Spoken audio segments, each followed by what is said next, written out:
When we want to do a conceptual review or review of concepts, depending on what your PG guide states, it is very important for you to understand the structure and the steps.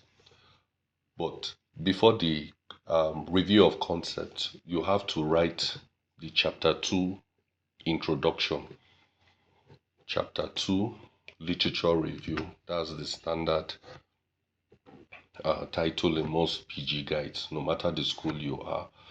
Then we always have an introduction or preamble. Now, the idea of an introduction is not another background of the study.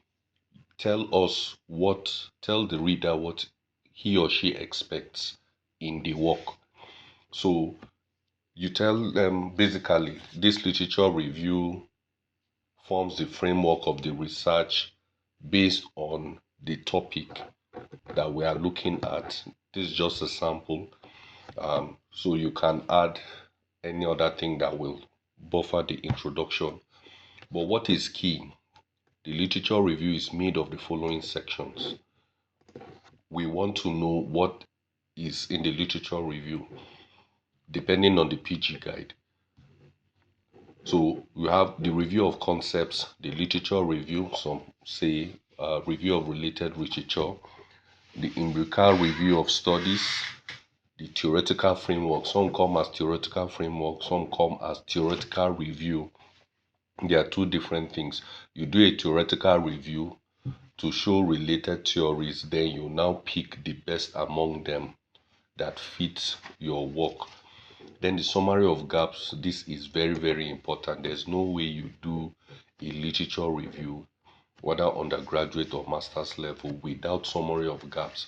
The literature, the essence of the literature is to bring out the gaps of other studies so that with our own research fills in that gap. So it is very key and it's very important, and it should be done the right way. Now, the other part of the introduction we want to know is how are each section structured. You could have the chronological structure, you could have the thematic structure. So your conceptual review or a review of concepts could be structured chronologically or thematically, but chronologically is better. Literal review is always structured thematically. You bring themes, related themes, you cluster them together. You don't just write about one thing, then you jump to another thing, then you jump to another thing, jump to other thing. It doesn't make reading good and comprehensible. You have to bring out the arguments based on the themes. It can also be done chronologically, depending on what you're looking at, but a literature review, the core literature review, has to be done thematically. Now, the theoretical framework, it tells us it provides a foundation lens through which the study is anchored. It is very, very important. And finally, the summary of gaps highlights the deficiencies in existing studies.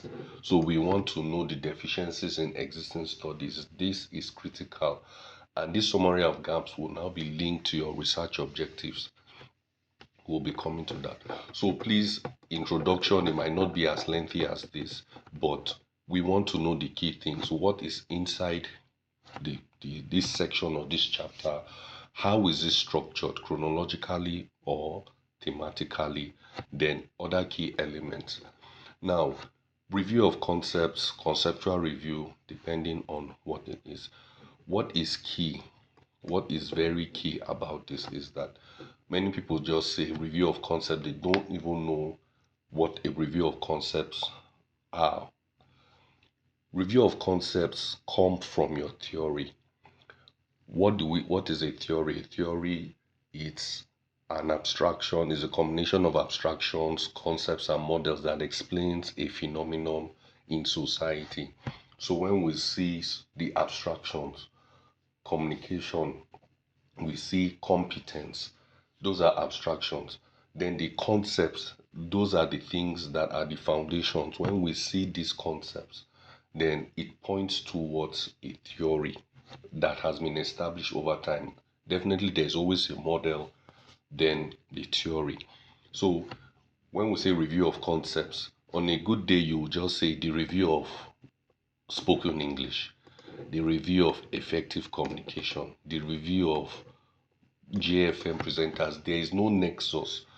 A review of concepts comes from your theory. Every theory has its concepts, abstractions, has its models. So whatever theory is guiding, what is the lens you're looking at a theory?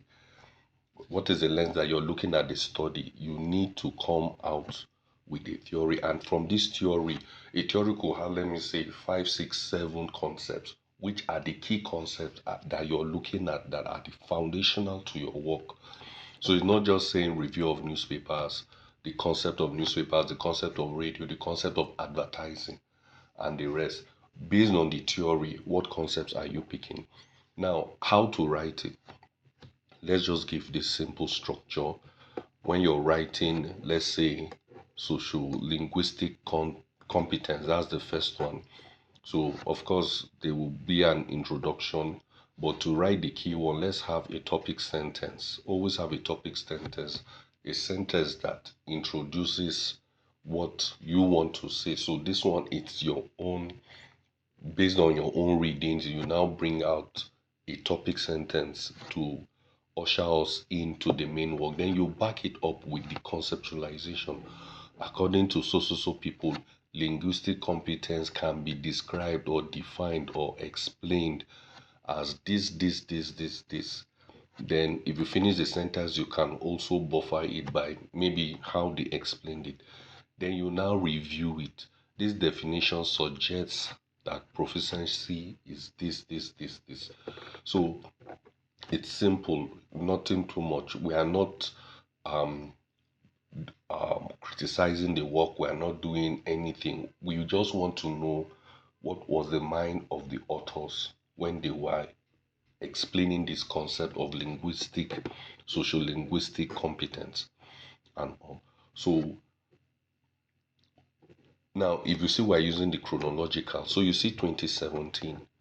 Then when you come down to the next one, you see 2019. So you give a topic sentence, then what is the definition by this person? What is the context? Then also, what is the review? You have to review. The review, of course, is your own based on what you're looking at. So you might start with Chomsky, of course, as he's the modern philosopher, American linguist that talks about linguistic competence and the rest. So you can have an old quote here. Then you see 2017, you see another 2017, which is good. Then you see 2019, you see 2020, then you see 2025. So you see it's chronological, it's not scattered. From the definition of 2017, how has it changed when we are in 2025? Now, when you're done with that, you have to now come to your synthesis, your own review. Over time, this definition showed that linguistic competence in radio broadcasting extends beyond mere knowledge of this. So you now critique what are the advantages or what are the positives of those of all these definitions above. Then what are the downsides?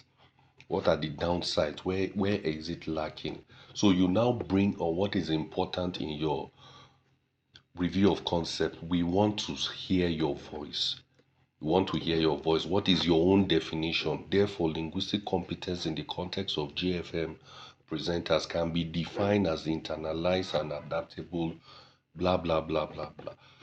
This is important so that tomorrow when you've published this work, somebody can now quote you that this is what you have defined or conceptualized linguistic competencies in 2026, 2027, depending on when you published the work. So when you're done with that, you now come to the next one based on the theory, a concept directly on the theory that is common everywhere and what others have used. Now, why do we why do I say this is important? Now, after these concepts that you have chosen, all these three relating to the theory and also relating to the topic. At the end, it might not be mandatory, but at the end, it's supposed to build a conceptual framework. So when you just pick concepts from anywhere, where does the conceptual framework come from? So, like I said, a theory could have maybe four, five, six concepts depending on which perspective, but you might pick three, four or so. Then you have to now relate it. This is the conceptual framework. Input linguistic competence, social linguistic competence, strategic communication competence, then this is the outcome based on your study. So you're not just presenting a review of concepts. The review of concept or conceptual framework will now bring out a model that of course relates to the theoretical foundation of communicative competence theory. It might not be the original one, but this is adaptable to your own work. So review of concepts are very, very important. You choose the concept based on the theory you're using. If you're using two theories, find a way of either mixing them, or you can just focus on the key theory, the main theory. The other theory is just a rider or supporting theory. So that is how to write a conceptual review.